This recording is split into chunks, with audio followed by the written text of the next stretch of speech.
Hello everyone, welcome back to my YouTube channel Anisha Farhan. आज हम लोग वायरस से होने वाले जितने भी जो डिजीज हैं, जितनी भी जो बीमारियां हैं, उनके बारे में पढ़ेंगे। सिर्फ जो वायरस से होती हैं, बैक्टीरिया, प्रोटोजोआ, फंगी, इनसे होती हैं, उनके बारे में नहीं पढ़ेंगे। सिर्फ जो वायरस से होती हैं उनके बारे में हम लोग पढ़ेंगे। तो बिना किसी टाइम वेस्ट के शुरू करते हैं हम हमारा लेक्चर।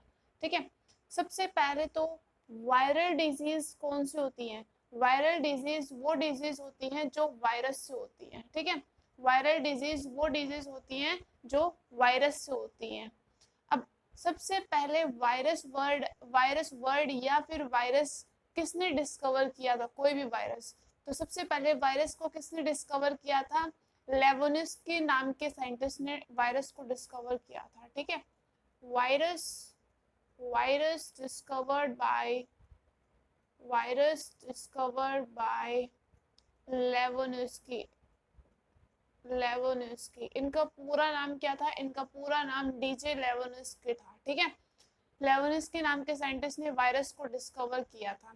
अब क्वेश्चन ये आएगा कि लेवोनिस्की ने कौन सा वायरस डिस्कवर किया था? तो लेवोनिस्की ने कौन सा वायरस डिस्कवर किया था? Tobacco mosaic virus. ठीक है, ही डिस्कवर्ड TMV। TMV का मतलब क्या होता है?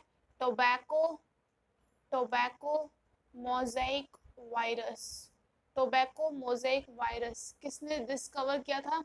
ये वाला वायरस डिस्कवर किया था डीजे लेवोनिस्की ने। ठीक है, अब मेन पॉइंट्स क्या होते हैं वायरस के बारे में? सबसे पहला और सबसे ज्यादा क्वेश्चन एग्जाम में ये पूछा जाता है कि वायरस के अंदर सेल प्रेजेंट होती है या नहीं होती। तो वायरस के अंदर सेल प्रेजेंट नहीं होती है। ठीक है, virus virus do not contain cell. Virus do not contain cell. Virus के अंदर सेल प्रेजेंट नहीं होती है। कोई भी कोशिका वायरस के अंदर नहीं पाई जाती है। ठीक है, अब देखो टीएमवी वायरस कैसा दिखता है हमें? ऐसी एक बेंजीन जैसी स्ट्रक्चर होती है। हम लोग बेंजीन केमिस्ट्री में बहुत पढ़ते हैं, है ना? ये ऐसा कुछ होता है इसके यहाँ पे, ऐसे ये इसके पाम होते हैं। ये सब क्या होते हैं? यहाँ पे इसके माइटोकॉन्ड्रिया प्रेजेंट होता है ना? तो ये क्या है? सबसे पहले तो ये वाला पार्ट क्या है? ये बेंजीन जैसे स्ट्रक्चर, ये आउटर पार्ट। इस आउटर पार्ट को हम लोग कहते हैं कैप्सिड। ठीक है, इस आउटर पार्ट को हम लोग क्या कहते हैं? कैप्सिड। ठीक है, जब ये कैप्सिड ये आउटर लेयर होती है, तो सबसे पहले क्वेश्चन ये पूछा जाता है कि कैप्सिड किसका बनता है? कैप्सिड किसका बनता है? कैप्सिड प्रोटीन का बनता है। ये जो आउटर लेयर है ये किसकी बनी हुई है? ये आउटर लेयर किसकी बनी हुई है? Made up of protein. ठीक है, ये जो आउटर लेयर है, ये जो कैप्सिड है, ये किसकी बनी हुई है? प्रोटीन की बनी हुई है। यहाँ पे क्या प्रेजेंट होता है इस वाले स्ट्रक्चर के अंदर? इस वाले स्ट्रक्चर के अंदर न्यूक्लिक एसिड प्रेजेंट होता है। ठीक है, क्या प्रेजेंट होता है? न्यूक्लिक एसिड प्रेजेंट होता है। न्यूक्लिक एसिड का मतलब क्या होता है? न्यूक्लिक एसिड का मतलब होता है उसका डीएनए या फिर उसका आरएनए। ठीक है, अब क्वेश्चन ये आता है कि वायरस के अंदर क्या डीएनए और आरएनए दोनों प्रेजेंट होते हैं? कभी नहीं। वायरस के अंदर हमेशा क्या तो डीएनए प्रेजेंट होगा या फिर आरएनए प्रेजेंट होगा। ठीक है, तो मैं यहाँ पे क्या लिखूं? मैं यहाँ पे लिख सकती हूँ इधर डीएनए और आरएनए। ठीक है, वायरस का जो न्यूक्लिक एसिड पार्ट होता है, न्यूक्लिक एसिड का मतलब क्या होता है? दो तरीके के न्यूक्लिक एसिड होते हैं, एक होता है डीएनए, दूसरा होता है आरएनए। ठीक है, अब जो वायरस होता है उसके अंदर दोनों पार्ट प्रेजेंट नहीं होते हैं। उसके अंदर एक डीएनए और आरएनए, इन दोनों में से एक प्रेजेंट होगा। क्या तो डीएनए होगा या फिर आरएनए होगा। आई होप समझ में आ गया होगा। आगे देखते हैं। अब सबसे इम्पोर्टेंट बात है कि जो आजकल एक वायरस चल रहा है, कोरोना वायरस, इसके अंदर क्या है? इसका न्यूक्लिक एसिड क्या है? इसका डीएनए है या फिर आरएनए? इसका आरएनए है। ठीक है, तो कोरोना वायरस के अंदर कौन सा न्यूक्लिक एसिड है? कोरोना वायरस के अंदर आरएनए है। आरएनए बोले तो राइबो न्यूक्लिक एसिड। ठीक है, corona corona virus contain RNA. ठीक है, इसके अंदर क्या है? आरएनए है। और आरएनए का मतलब क्या होता है? आरएनए की फुल फॉर्म क्या होती है? इसकी फुल फॉर्म होती है ribo nucleic acid ribose nucleic acid, sorry. ठीक है, राइबोज न्यूक्लिक एसिड है ये। आरएनए की फुल फॉर्म क्या हो गई, राइबोज न्यूक्लिक एसिड, और डीएनए की फुल फॉर्म क्या हो गई, डीऑक्सीराइबो न्यूक्लिक एसिड। ठीक है, डीएनए की फुल फॉर्म क्या है, डीऑक्सीराइबो न्यूक्लिक एसिड, और आरएनए की फुल फॉर्म क्या है, राइबोज न्यूक्लिक एसिड। कोरोना के अंदर कौन सा है, कोरोना के अंदर कौन सा न्यूक्लिक एसिड पाया जाता है, आरएनए पाया जाता है। इसका मतलब क्या हुआ, राइबोज न्यूक्लिक एसिड। ठीक है, अब क्या होता है, एक होता है लिविंग और एक होता है नॉन लिविंग, दो चीजें हम लोगों ने पढ़ी है। ठीक है, एक होता है जीव और एक होता है अजीव, है ना। अब लिविंग और नॉन लिविंग के बीच में कनेक्टिंग लिंक, मतलब जीव को अजीव से जोड़ने वाले जो बिंदु है वो क्या है, वो लिंक वो क्या है, तो वो है वायरस। ठीक है, वो क्या है, वायरस है। यहाँ पे देखते हैं हम लोग, virus is a connecting link between living and non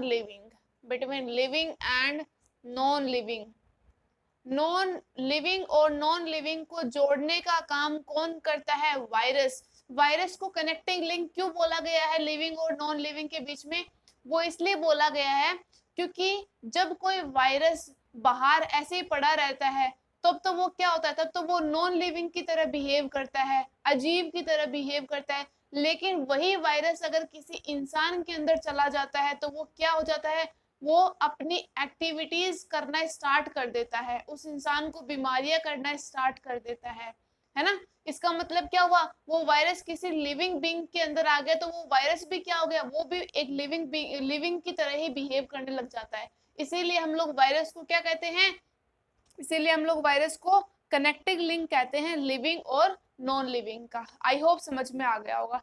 तो इतने सारे जो ये पॉइंट्स थे वायरस के बारे में, ये मेन पॉइंट्स थे वायरल डिजीज को पढ़ने से पहले। ठीक है, अब मैं आपको वायरल डिजीज बहुत सारी पढ़ाऊंगी, जैसे कि डेंगू, रेबीज, ये सारे क्या है, ये सारी हमारी वायरल डिजीज है। ठीक है, तो सबसे पहले हम लोग किसके बारे में पढ़ेंगे, सबसे पहले हम लोग डेंगू के बारे में पढ़ेंगे। ठीक है, डेंगू जो बीमारी होती है ना, डेंगू किससे होती है, डेंगू एक वायरस से होती है, ना कि एक बैक्टीरिया से। ठीक है, डेंगू किससे होती है, एक वायरस से होने वाली बीमारी है। ठीक है, किससे होती है, एक वायरस से होने वाली बीमारी है। सबसे पहले तो डेंगू का पैथोजन क्या होता है, डेंगू का पैथोजन क्या होता है, मतलब मेन चीज क्या है, मतलब कोई भी काम होता है उसकी जड़ को ढूंढना हमारे लिए, रूट को ढूंढना हमारे लिए बहुत ज्यादा इंपॉर्टेंट हो जाता है। अगर हम लोग किसी भी काम की जड़ को काट देते हैं तो इसका मतलब क्या हो गया, उसका बेस है वो क्या हो गया, खत्म हो गया, है ना। तो इसका जो मेन जो डेंगू होता है वो हमें किससे होता है, वो हमें अरबो वायरस से होता है। किससे होता है, अरबो वायरस से होता है। ठीक है, इसका मतलब क्या हुआ, डेंगू का पैथोजन क्या हो गया, अरबो वायरस। अगर क्वेश्चन ये आए कि ये जो अरबो वायरस है ये किसके अंदर चला जाता है, ये अरबो वायरस एक मॉस्किटो के अंदर चला जाता है, एक मच्छर के अंदर चला जाता है, और उस मच्छर का नाम क्या है, अरबो वायरस किसके अंदर रहता है, ही lives in Aedes aegypti mosquito. ठीक है, कौन से मॉस्किटो के अंदर होता है, एडीज इजिप्टी मॉस्किटो के अंदर ये रहता है। और जब ये मॉस्किटो हमें काट लेता है ना, जब ये मॉस्किटो हमें काट लेता है तो हमें क्या हो जाता है, डेंगू हो जाता है। इसलिए बच के रहना है हमें। ठीक है, हमारे चारों तरफ हमें साफ सफाई रखनी है, बिल्कुल भी गंदगी नहीं रखनी, कोई भी ऐसा बर्तन नहीं रखना जिसके अंदर बहुत ज्यादा दिनों से पानी इकट्ठा हो, क्योंकि ज्यादा दिनों तक पानी इकट्ठा होता है किसी बर्तन के अंदर तो उसके अंदर मच्छर पनपने लग जाते हैं, है ना। अब वो मच्छर कोई सा भी हो सकता है, हमें थोड़ी ना पता है कि वो मच्छर डेंगू का है, मलेरिया का है, किसका है। इसलिए ऐसा कंटेमिनेटेड हमें वाटर नहीं रखना है हमारे घर के यूटेंसिल्स के अंदर। ठीक है, तो अरबो वायरस का पैथोजन क्या हो गया, इसका पैथोजन तो हो गया, सॉरी डेंगू का पैथोजन तो क्या हो गया, अरबो वायरस, और इसका वेक्टर क्या हो गया, इसका वेक्टर हो गया एडीज इजिप्टी मॉस्किटो। ठीक है, क्या हो गया, एडीज इजिप्टी मॉस्किटो। अब दूसरा क्वेश्चन सबसे ज्यादा इंपॉर्टेंट क्वेश्चन है, और वो क्वेश्चन क्या है, वो क्वेश्चन है Aedes aegypti mosquito, Aedes aegypti mosquito also known as, इसी का ही दूसरा नाम क्या है, also known as tiger mosquito. इसी को ही हम लोग क्या कहते हैं, इसी को ही हम लोग क्या कहते हैं, इसी को ही हम लोग टाइगर मॉस्किटो कहते हैं। ठीक है, इसे ही हम लोग क्या कहते हैं, टाइगर मॉस्किटो कहते हैं, एडीज इजिप्टी मॉस्किटो को ही, ठीक है। तो डेंगू के बारे में इतना पता चला कि डेंगू का पैथोजन क्या होता है, अरबोवायरस, इसका वेक्टर क्या होता है, एडीज इजिप्टी मॉस्किटो। मेन जो काम करता है वो कौन करता है, वो अरबोवायरस करता है, क्योंकि ये इसी की यही क्या होता है, यही एडीज इजिप्टी मॉस्किटो के अंदर जाके रहने लग जाता है, इसे अपना होस्ट बना लेता है ये, और जब ये मच्छर हमें काट लेता है तब हमें डेंगू हो जाता है। आई होप इतना समझ में आ गया होगा। एडीज इजिप्टी मॉस्किटो को ही हम लोग क्या कहते हैं, टाइगर मॉस्किटो। आगे देखते हैं इसके वेक्टर्स हम लोग। अब हम लोग वो पढ़ेंगे कि जब हमें डेंगू हो जाता है तो उससे हमें क्या क्या अपने मतलब अपने बॉडी के अंदर क्या क्या इफेक्ट देखने को मिलेंगे। सबसे पहले तो जब हमें डेंगू होगा तो हमारी क्या होंगी, प्लेटलेट्स डाउन हो जाएंगी, ठीक है। प्लेटलेट्स क्या हो जाएंगी, डाउन हो जाएंगी। इसका मतलब क्या हुआ, जब आपकी प्लेटलेट्स डाउन होती है तो इसका मतलब क्या होता है कि आपका ब्लड क्लोटिंग है। प्लेटलेट्स क्या करती हैं, ब्लड क्लोटिंग का काम करती हैं, है ना। तो ब्लड क्लोटिंग अच्छे से नहीं हो पाएगी, ठीक है ना। ब्लड क्लोटिंग क्या हो जाएगी, डिक्रीज हो जाएगी। जब भी आपको कोई चोट लगेगी तो आपका खून बहने लगेगा। Internal bleeding, internal organ bleeding होने लग जाती है, इतनी प्लेटलेट्स डाउन हो जाती है हमारी, ठीक है। मतलब हमें लगी तो नहीं है, लेकिन हमारे शरीर के अंदर जो ऑर्गन्स है, स्मॉल इंटेस्टाइन है, इनसे खून निकलने लग जाता है ना। इसीलिए जब डेंगू होता है तो हमारे अंदर क्या होती है, ब्लड की कमी आ जाती है ना। ब्लड की कमी, वो ब्लड की कमी क्यों आ जाती है, क्योंकि हमारे प्लेटलेट्स डाउन हो जाती हैं और इंटरनल ऑर्गन ब्लीडिंग स्टार्ट होने लग जाती है। इसीलिए हमारे अंदर क्या हो जाती है, इसीलिए हमारे अंदर ब्लड क्लॉटिंग स्टार्ट होती है और फिर हमारे अंदर खून की कमी आ जाती है, ठीक है। अब क्या हुआ, दूसरा दूसरा काम क्या है, जब प्लेटलेट्स डाउन हो गई, ब्लड ऐसे ही बह रहा है, मतलब इसका मतलब क्या हो गया, आपका सर्कुलेटरी सिस्टम है वो भी क्या हो गया, वो भी डाउन हो गया, है ना। क्या हो गया, सर्कुलेटरी सिस्टम है, सर्कुलेटरी सिस्टम है वो भी क्या हो जाता है, वो भी डाउन हो जाता है, ठीक है। क्योंकि सर्कुलेटरी सिस्टम में हम लोग क्या पढ़ते हैं, मैंने आपको सर्कुलेटरी सिस्टम में क्या पढ़ाया था, हार्ट के बारे में, ब्लड के बारे में, है ना, और ब्लड वेसल्स के बारे में। इन तीन चीजों के बारे में मैंने आपको सर्कुलेटरी सिस्टम के अंदर पढ़ाया था। अब जब ब्लड ही ऐसे ही, खून ही हमारा ऐसे ही बाहर निकल रहा है ना, ऐसे ही बाहर निकल रहा है, तो ब्लड भी किसका पार्ट है, सर्कुलेटरी सिस्टम का पार्ट है। तो इसका मतलब क्या हुआ, सर्कुलेटरी सिस्टम भी डाउन हो जाता है। अब तीसरा क्या होता है, हम लोग कुछ भी खाते हैं उस टाइम पे, जब हमें डेंगू होता है, जब हम लोग कुछ भी खाते हैं तो हमारा वो खाना जो पचना, जितने टाइम में वो पचता है ना, मतलब 4 घंटे में खाना हमारा डाइजेस्ट होता है, वो काफी ज्यादा टाइम ले लेता है। इसका मतलब क्या हुआ, हमारा डाइजेस्टिव सिस्टम, हमारा डाइजेस्टिव सिस्टम भी क्या हो जाता है, डाउन हो जाता है, ठीक है। हमारा डाइजेस्टिव सिस्टम भी डाउन हो जाता है। इसलिए हमें ध्यान रखना है कि हमारे चारों तरफ साफ सफाई हो, बिल्कुल भी हमें गंदगी नहीं रखनी है, ठीक है, एकदम क्लीनलीनेस, ठीक है। आगे देखो, आगे देखो। अब एक हो गया डेंगू। डेंगू कौन से वायरस से होती है, अरबो वायरस से होती है। अरबो वायरस किसके अंदर होता है, एडिस इजिप्टी मॉस्किटो के अंदर होता है। अब दूसरी बीमारी हम लोग क्या पढ़ेंगे, दूसरी बीमारी हम लोग पढ़ेंगे HIV एड्स, ठीक है। HIV एड्स, ये वाली बीमारी पढ़ेंगे, ठीक है। HIV एड्स के अंदर क्या होता है, HIV की फुल फॉर्म क्या होती है, सबसे पहले तो यही पूछ लेता है क्वेश्चन के अंदर, बहुत सारे एग्जाम के अंदर पूछी गई है ये वाली। मतलब जितने भी वनडे कॉम्पिटिटिव एग्जाम है ना, उनके अंदर तो अधिकतर एक डेफिनेशन इसके फुल फॉर्म पूछी जाती है, ठीक है। तो HIV की फुल फॉर्म क्या हो गई, HIV की फुल फॉर्म होती है human human immuno immuno deficiency virus, deficiency virus, ठीक है। ये फुल फॉर्म इसलिए पूछी जाती है कि इसमें डी का कुछ मतलब नहीं आ रहा है ना, इसमें डी का कुछ मतलब नहीं आ रहा, इसीलिए पूछी जाती है। लेकिन इसकी फुल फॉर्म क्या होती है, ह्यूमन इम्यूनो डेफिशिएंसी वायरस। अब एक और पूछ जाती है किसकी, एड्स की। एड्स की फुल फॉर्म क्या होती है, एड्स की फुल फॉर्म होती है acquired acquired immuno acquired immuno deficiency syndrome, acquired immuno deficiency syndrome, ये क्या होती है, एड्स की फुल फॉर्म होती है। और HIV की फुल फॉर्म क्या होती है, human immuno deficiency syndrome. AIDS की क्या होती है, एक्वायर्ड इम्यूनो डेफिशिएंसी सिंड्रोम, ठीक है। अब सबसे इम्पोर्टेंट बात क्या है, अब HIV एड्स कौन से वायरस से होती है, अब वो वायरस कौन सा है, तो वो वायरस कौन सा है, सॉरी मतलब एड्स हमें कौन से वायरस से होती है, तो वो वायरस कौन सा है, HIV वायरस है। HIV वायरस की फुल फॉर्म हो गई ह्यूमन इम्यूनो डेफिशिएंसी वायरस, ठीक है। अब सबसे इम्पोर्टेंट क्वेश्चन इसी के अंदर ये याद है, MNS 2020 के अंदर ये क्वेश्चन, सॉरी 2021 के अंदर ये क्वेश्चन आया था कि जो एड्स जो बीमारी है वो किसके थ्रू ट्रांसफर होती है ना। इट स्प्रेड बाय, मतलब ये किसके थ्रू फैलती है, स्प्रेड बाय। सबसे पहले तो ब्लड ट्रांसफ्यूजन हम लोग करवाते हैं ना, उसके थ्रू फैलती है। ब्लड ट्रांसफ्यूजन का मतलब क्या होता है, आप किसी को ब्लड डोनेट कर रहे हो, है ना, तो डॉक्टर भी क्या करता है, आपका ब्लड डोनेट करने से पहले आपका HIV टेस्ट करता है कि आपको कहीं एड्स तो नहीं है। अगर आपका HIV टेस्ट पॉजिटिव आ जाता है तब तो वो आपका ब्लड डोनेट करवाने नहीं देगा, और HIV टेस्ट नेगेटिव है तो आप ब्लड इजीली करवा सकते हो, है ना। इसीलिए तो ये जो एड्स होती है ये किसके थ्रू फैलती है, ब्लड ट्रांसफ्यूजन के थ्रू। अगर आपने कोई भी टेस्ट नहीं करवाया और ऐसे ही आपने ब्लड डोनेट कर दिया किसी को और समझो आपके एड्स थी, तो आप अगले के भी क्या हो जाएगी, एड्स हो जाएगी। क्यों, क्योंकि आपका ब्लड उसके बॉडी के अंदर भी आप ट्रांसफर किया आपने, है ना। तो ये ब्लड ट्रांसफ्यूजन के थ्रू होती है। ये क्या होती है, मदर से चाइल्ड के अंदर, एक माँ जब अपने बच्चे को जन्म देती है और समझो माँ के क्या है, माँ के क्या है, एड्स है, और उसी टाइम पे मदर क्या है, प्रेग्नेंट है ना। और उस टाइम पे उसके क्या होता है, जब बेबी होता है तो जब वो बेबी पैदा होता है ना उसके भी एड्स होती है, उसके भी क्या होती है, एड्स होती है, ठीक है।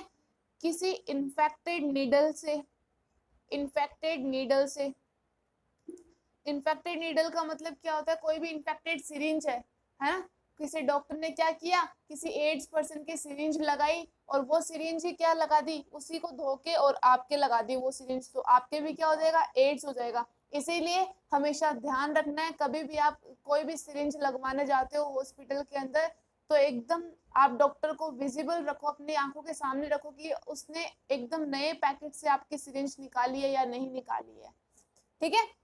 और लास्ट इंपॉर्टेंट क्या है, लास्ट इंपॉर्टेंट है सेक्सुअल कांटेक्ट से, ठीक है। सेक्सुअल कांटेक्ट से भी क्या होती है, हमारी एड्स होती है हमें। सेक्सुअल कांटेक्ट का मतलब क्या होता है, किसी मतलब कोई भी ऐसा पर्सन जिसके क्या है, एड्स है, और उसी के साथ सेक्सुअल कांटेक्ट हो जाता है, और तो फिर क्या होती है, फिर जो जिसके साथ सेक्सुअल कांटेक्ट होता है उसे भी क्या हो जाती है, उसे भी एड्स हो जाती है ना। तो हमें ऐसे ध्यान रखना है। किसी के, अगर मान लो आपने किसी के, कोई किसी को एड्स है और उसके आपने कपड़े पहन लिए तो आपको नहीं होगा, उसको छूने से भी नहीं होगा, नहीं होगा, उसका खाना खाने, उसको आप खाना खिला रहे हो तब भी आपके एड्स नहीं होगा, मतलब आप उससे हैंडशेक भी कर सकते हो, सब कुछ कर सकते हो। लेकिन blood transfusion, mother to child infected needle, sexual contact, इन सब से ये होती है, ठीक है। ये सब कारण है किसके, एड्स के। इसीलिए हमें ध्यान रखना है, कोई भी एड्स पर्सन उससे आप इजीली हैंडशेक कर सकते हो, इजीली आप उसको मतलब उसके क्लोथ चेंज कर सकते हो, है ना, उसे खाना खिला सकते हो, आप अच्छे से उसकी केयर कर सकते हो, इसका कुछ मतलब नहीं होता। सबसे इम्पोर्टेंट क्या है, जब एड्स होती है तो इसके लिए डॉक्टर हमें कौन सा टेस्ट करवाने के लिए बोलता है, इसके लिए हमें डॉक्टर कौन सा टेस्ट करवाने के लिए बोलता है, तो वो टेस्ट क्या होता है, वो टेस्ट का नाम है एलिजा टेस्ट। क्या होता है, एलिजा टेस्ट। और एलिजा की फुल फॉर्म सबसे ज्यादा पूछी जाती है, सबसे ज्यादा। एलिजा की फुल फॉर्म क्या है, enzyme, enzyme linked, enzyme linked immunosorbent assay, immunosorbent assay, ठीक है। एंजाइम लिंक्ड इम्यूनोसॉर्बेंट एसे क्या है, एड्स की फुल फॉर्म है, ठीक है। अब जब हमें एड्स हो जाती है तो इसका मतलब ये नहीं कि आपको एड्स हो गई तो आप तुरंत ही मर गए, नहीं।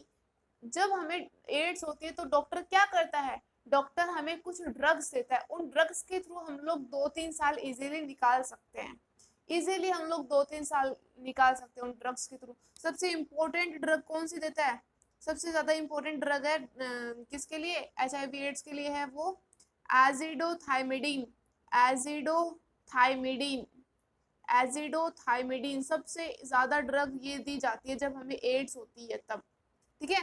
कौन सी है, एजिडोथाइमिडीन। इसके लिए टेस्ट कौन सा हो गया, एलिजा टेस्ट हो गया, इनके थ्रू ये स्प्रेड होती है। इन दोनों की फुल फॉर्म ये होती है, ठीक है। तो ये हमें बातें ध्यान में रखनी है, ठीक है। सारी बातों को मतलब कोई भी छोटी से छोटी बात है कि हमें वायरस से अगर कोई डिजीज होती है तो उसके लिए हमें कुछ ज़्यादा ही अवेयर रहना पड़ता है।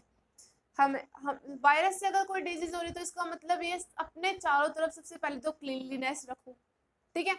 अगर किसी को एड्स है तो इसमें मतलब कोई शर्म वाली बात नहीं है भाई, इस इंसान को एड्स है तो वो है, मतलब उसके बारे में नेगेटिव थिंकिंग लोग ज्यादा बनाते हैं। ऐसा कुछ नहीं है, ठीक है। आजकल एड्स के इतने ज्यादा केस आते हैं इंडिया में तो जिसकी कोई हद नहीं है। तो इसमें क्या क्या शर्म, इसमें क्या शर्म? जब हमें कोई बीमारी होती है तो उसमें शर्म क्या है? उसका इलाज करवाना है हमें ओपनली, ठीक है। अब पहले क्या होता था, पहले जो प्राइवेट जो कंपनी थी वो क्या होती थी, जिसको एड्स है उसको जॉब में नहीं रखती थी, लेकिन आजकल ऐसा नहीं है। ये गवर्नमेंट ने बैन कर दिया है कि किसी को एड्स है तो आप उसको अपनी कंपनी में अपने जॉब के लिए नहीं रखोगे, ऐसा कुछ भी नहीं है। अगर कोई कंपनी ऐसा करती है तो उस कंपनी के ऊपर कार्रवाई होती है कि उसने उसको इस वजह से नहीं रखा कि उसके एड्स है, ठीक है। कोई भी गवर्नमेंट जॉब के लिए जो पर्सन होता है वो अगर उसके एड्स है तो वो गवर्नमेंट जॉब भी कर सकता है, ठीक है। इसीलिए कोई शर्म की बात नहीं है, अगर आपको बीमारी है तो उसका इलाज करवाइए, ठीक है। थर्ड पॉइंट क्या है? थर्ड पॉइंट है चिकनगुनिया। चिकनगुनिया चिकनगुनिया हमें कैसे होती है? ये भी एक वायरस से होती है, ठीक है। ये भी एक वायरस से होती है। वो वायरस कौन सा है? वो वायरस है एडिस इजिप्टी मॉस्किटो, ठीक है। इसका वेक्टर है वो, इसका क्या है? वेक्टर है वो, ठीक है, ठीक है। उसका क्या है? वेक्टर है वो। तो वेक्टर कौन सा हो गया? वो वेक्टर हो गया एडिस इजिप्टी, एडिस इजिप्टी, ठीक है। अगर आपको कोई अननेसेसरी साउंड आ रही है तो उसके लिए I am really sorry, because I am out of town for 1.5 month। सो अगर आपको कोई अननेसेसरी साउंड आ रही है तो प्लीज़ इग्नोर कीजिएगा, ठीक है। तो चिकनगुनिया के लिए वेक्टर क्या हो गया? इसके लिए वेक्टर हो गया एडिस इजिप्टी, एडिस इजिप्टी, ठीक है। सबसे पहले जब हमें चिकनगुनिया होता है तो इसके सिम्टम्स क्या क्या होते हैं, इससे क्या क्या सिम्टम्स होते हैं, वो सिम्टम्स हम लोग नेक्स्ट पेज के अंदर देखते हैं। यहाँ पे स्पेस नहीं है सफिशिएंट, ठीक है। तो इसके लिए सिम्टम्स क्या क्या होंगे? सबसे पहले तो हमें बहुत तेज बुखार होगी, हाई फीवर, ठीक है ना, बहुत ज्यादा हमारा शरीर तपने लग जाता है, बहुत ज्यादा, ठीक है। 103-104 डिग्री हमें बुखार रहती है इसमें। फटीग रहते हैं हम लोग, फटीग मतलब थकान रहती है हमें, है ना, बहुत ज्यादा हमें मतलब ऐसे लगता है कि किसी ने हमारी हड्डियां तोड़ रखी हो, बिल्कुल भी उठने की हिम्मत नहीं होती, इतनी ज्यादा थकान रहती है ना। अब हमारे क्या होता है, हमारे मसल्स में पेन होने लग जाता है, ठीक है ना, मस्कुलर पेन होने लग जाता है हमें, ठीक है। मसल्स में बहुत ज्यादा पेन होता है। और हमारी बॉडी क्या हो जाती है? हमारी बॉडी बैंड होने लग जाती है। हमारी बॉडी क्या होती है? बैंड, ऐसे मुड़ने लग जाती है। इसका मतलब क्या होता है? इसका मतलब होता है कि जब हमें चिकनगुनिया होता है तो हम लोग सिकुड़े हुए मतलब सिकुड़ने की पोजीशन में क्या रहते हैं? ऐसे सोए रहते हैं, मतलब बिल्कुल भी हिम्मत नहीं होती, मतलब ऐसे उठने की, मतलब उठ के पानी भी पी ले इतनी भी हिम्मत नहीं रहती है। इतनी ज़्यादा हाई फीवर, इतनी ज़्यादा फटीग रहता है, हमारे मसल्स में बहुत तेज दर्द होता है, बहुत तेज। हमारी बॉडी बैंड इसीलिए होती है क्योंकि हमारे मसल्स में पेन होने लग जाता है, ठीक है। तो हमें ध्यान रखना है कि हमारे चारों तरफ हमें सबसे पहले तो क्लीनलीनेस, साफ सफाई रखनी ही रखनी है। डिटोल का आप यूज़ कीजिए साफ सफाई के अंदर, क्योंकि डिटोल क्या करता है? डिटोल अननेसेसरी जो वायरस, छोटे छोटे वायरस होते हैं, इनफैक्ट बैक्टीरिया होते हैं, उनको भी मार देता है ना, ताकि आपकी बॉडी के अंदर क्लीनलीनेस हो। कोई भी आप सब्जी बनाते हो तो उसको धो के खाइए, कोई भी फल आप खाते हो तो उसको धो के खाओ, ठीक है ना। आजकल बोल रहे हैं धोखे खाया, क्या बोले? बहुत धोखे खाए हैं, ऐसा कुछ नहीं होता, ठीक है, मतलब वॉश करके खाओ, ठीक है। तो चिकनगुनिया के सिम्टम्स हो गए, हमें ध्यान रखना है। वेक्टर क्या है? एडिस इजिप्टी, वही वेक्टर है जो कि डेंगू में था। अब वही वेक्टर मैं आपको एक और बीमारी में भी पढ़ाऊंगी। अब आपकी 3 बीमारियां तो एक ही वेक्टर से हैं, 3 बीमारियां आपकी एक ही वेक्टर से हैं, ठीक है। अब चौथी बीमारी क्या है? चौथी बीमारी है येलो फीवर, पीली बुखार, येलो फीवर, ठीक है। येलो फीवर कौन सा वेक्टर है इसका? इसका वेक्टर क्या है? इसका वेक्टर है एडिस इजिप्टी। एडिस इजिप्टी मॉस्किटो इसका वेक्टर है, ठीक है। और इसका पैथोजन क्या है, मतलब मेन जड़ क्या है इसकी, इसका पैथोजन क्या होता है? इसका पैथोजन होता है फ्लैवी वायरस। कौन सा वायरस? फ्लैवी वायरस, ठीक है। कौन सा वायरस? फ्लैवी वायरस।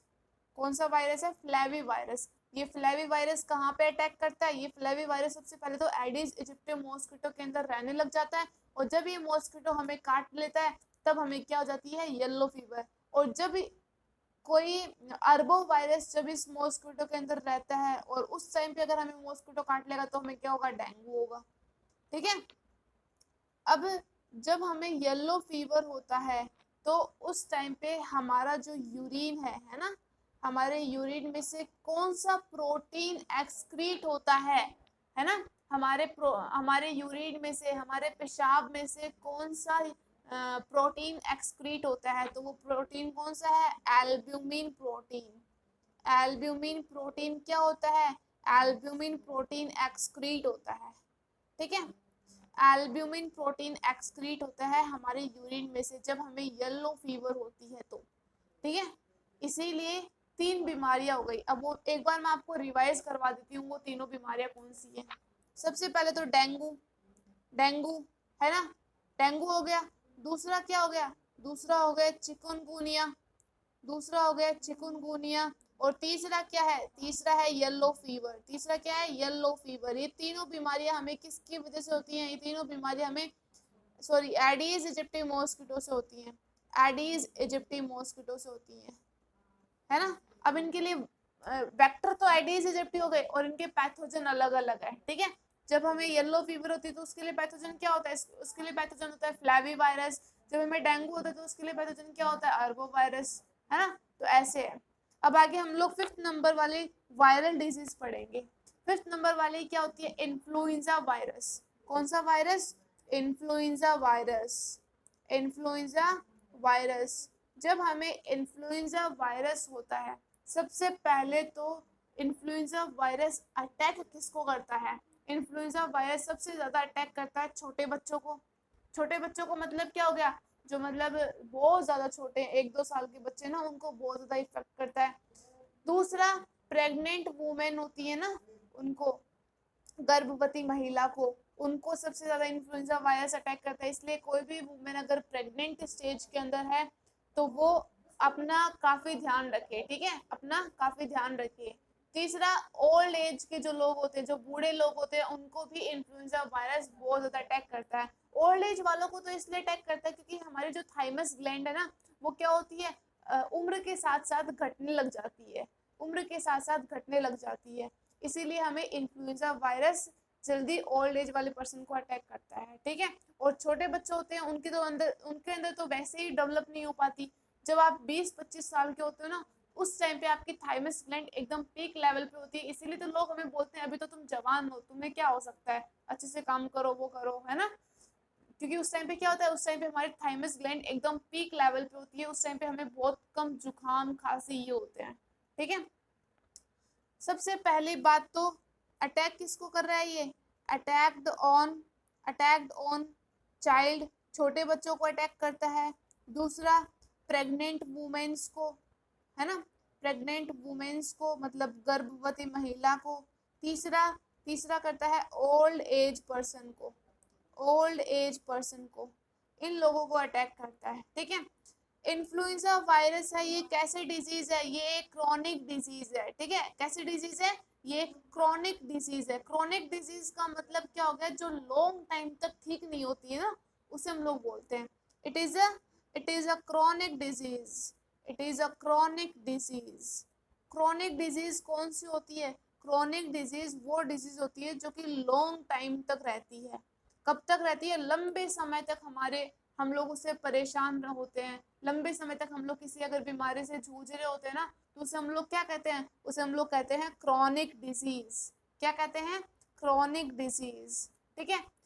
तीसरा क्या होता है? तीसरा, ये कैसी डिजीज है? ये एक एयरबॉर्न डिजीज है। कैसी डिजीज है? एयरबॉर्न डिजीज है। एयरबॉर्न डिजीज का मतलब क्या होता है, ये हवा से भी फैलती है। हवा से कैसे फैलती है, अगर मान लो आपके पास में कोई ये पर्सन है ना, आपके पास में ये कोई पर्सन है, इसने क्या किया, इसने स्नीजिंग की, इसने क्या की, स्नीजिंग की, मतलब इसने छींका, है ना, और यहाँ पे कोई पर्सन इससे थोड़ा सा दूर बैठा हुआ है, इसने जैसे ही छींका तो इसने क्या किया, छींकते वक्त हाथ नहीं लगाया, और वो जो ड्रॉपलेट्स पड़ी थी ना, मतलब जो ड्रॉपलेट्स गिरी थी इसके नाक से, है ना, वो क्या हो गई, वो यहाँ की सराउंडिंग में हो गई, और वो सराउंडिंग में क्या है, वो हवा तो इधर भी चल रही है, इधर भी चल रही है, और वो हवा जो सराउंडिंग में गिरी है वो एयर के कांटेक्ट में आके इसे भी इफेक्ट कर देती है। ठीक है, इसीलिए जब भी आप स्नीजिंग करते हो तो प्लीज अपने आप को हैंकी से कवर करके रखा करो उस टाइम पे। ठीक है, अपने आप को हैंकी से कवर करके रखा करो। अगर मान लो फिर भी किसी पर्सन ने स्नीजिंग कर दिया तो घर में अच्छे से क्लीनलीनेस रखो, डिटोल से आप उसको वॉश करो किसी भी चीज को। ठीक है, जो भी जहाँ पे उसने स्नीजिंग की है, इसीलिए हमें साफ सफाई का ध्यान तो काफी ज्यादा रखना होता है। एयरबोर्न डिजीज का मतलब यही होता है, जो एयर से एयर के कांटेक्ट में आके अगर किसी को इफेक्ट करती है तो उसका मतलब क्या हो गया, एयरबोर्न डिजीज। आई होप समझ में आ गया होगा। इसके लिए हमें डॉक्टर कौन कौन सी टैबलेट्स देता है, हम लोग जब हमें इन्फ्लुएंजा वायरस अटैक करते हैं तो हम लोग कौन कौन सी टैबलेट लेते हैं, एक होती है टेट्रामाइसिन। क्या होती है, टेट्रामाइसिन। खाई है ये टैबलेट, मैंने खाई है मैंने बहुत सारी टैबलेट्स नहीं खाई है, मतलब मैं टैबलेट्स बहुत कम खाती हूँ, बहुत ही कम। जब मतलब ऐसे हो जाता है ना कि हाँ अब तो बस बिल्कुल भी कंट्रोल नहीं हो रहा किसी चीज़ से, है ना, तब मुझे जाके टैबलेट खानी पड़ती है, वरना मैं अधिकतर बीमारी अपनी बिना टैबलेट के ठीक कर लेती हूँ। मतलब घर में अगर विक्स होती है तो उसमें उसके वो ले लेते हैं ना, स्टीम लेते हैं, वो ले लेते हैं, विक्स लगा लेते हैं, मतलब ऐसे ही ठीक हो जाती है। एक आजकल तो वो ट्रेंड चल रहा है ना, कुछ भी हो जाए तो नींबू की चाय पीते हैं ना तो वो आ गया है। ठीक है, लेकिन इसके लिए ड्रग कौन सी होती है, इसके लिए टैबलेट कौन सी होती है, जब हमें इन्फ्लुएंजा वायरस अटैक करता है तो उसके लिए ड्रग होती है टेट्रामाइसिन। दूसरी क्या होती है, दूसरी है टेरामाइसिन। टेरामाइसिन और टेट्रामाइसिन दोनों अलग अलग है। और तीसरी होती है टेट्रासाइक्लिन। तीसरी क्या होती है, टेट्रासाइक्लिन। ठीक है, एक हो गई टेट्रामाइसिन, दूसरी हो गई टेरामाइसिन, और चौथी हो गई टेट्रासाइक्लिन। ठीक है, अब जो ये इन्फ्लुएंजा वायरस है ना, इसमें सेम वही इफेक्ट देखने को, वही सिम्टम्स देखने को मिलते हैं हमें जो हमें कोरोना वायरस के अंदर देखने को मिलते हैं। तो हम लोग बोल सकते हैं same as corona virus, same as corona virus.